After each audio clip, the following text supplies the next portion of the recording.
جادو اللہ سبحانہ و تعالیٰ کی مرضی کے بغیر نہیں ہوتا۔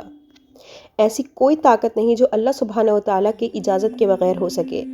پوری کائنات اللہ سبحانہ و تعالیٰ کے حکم سے چلتی ہے، چاہے جادو کرنے والے کو اس کا پتہ ہو یا نہ ہو، پر اگر اللہ سبحانہ و تعالیٰ نہ چاہے تو وہ جادو ممکن ہی نہیں۔ جس نے بھی جادو کیا اس نے بت پرستی کی، جس نے جادو کیا، کرایا، سیکھا یا یقین کیا تو اس نے شرک اور کفر کیا، مطلب کہ وہ کافر بن گیا اور اس کا ایمان چلا گیا، اور آخرت میں اس کا ٹھکانہ جہنم ہے اور وہ بہت دردناک عذاب کا حقدار ہے۔ جادو کے ساتھ کوئی پیدا نہیں ہوتا۔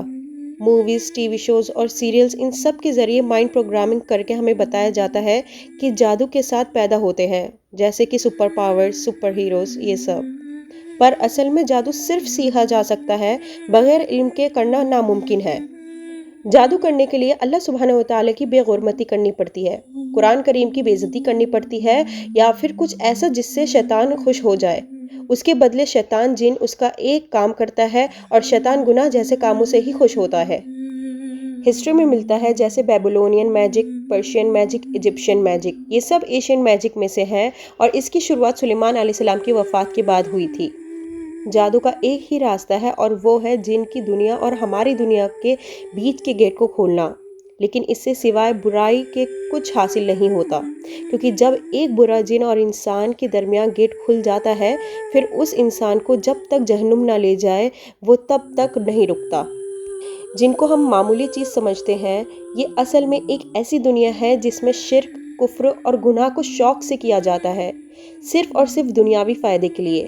اس لیے اللہ سبحانہ و تعالیٰ قرآن میں فرماتے ہیں، اور انہوں نے اس کی پیروی کی جسے شیطان سلیمان کی بادشاہت میں پڑھتے تھے، اور سلیمان نے کفر نہیں کیا تھا بلکہ شیطانوں نے کفر کیا تھا۔ وہ لوگوں کو جادو سکھاتے تھے اور انہوں نے اس کی پیروی کی، جو بابل میں ہاروت اور ماروت دو فرشتوں پر نازل کیا گیا تھا۔ وہ دونوں فرشتے جادو سکھانے سے پہلے کہہ دیتے تھے کہ ہم تو صرف آزمائش ہے، لہٰذا تو کفر نہ کر۔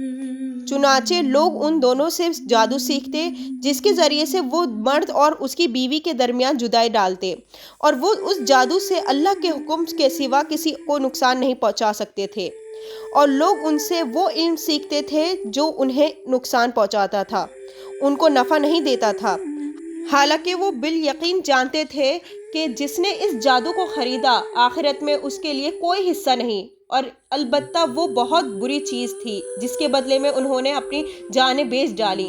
کاش وہ جانتے ہوتے۔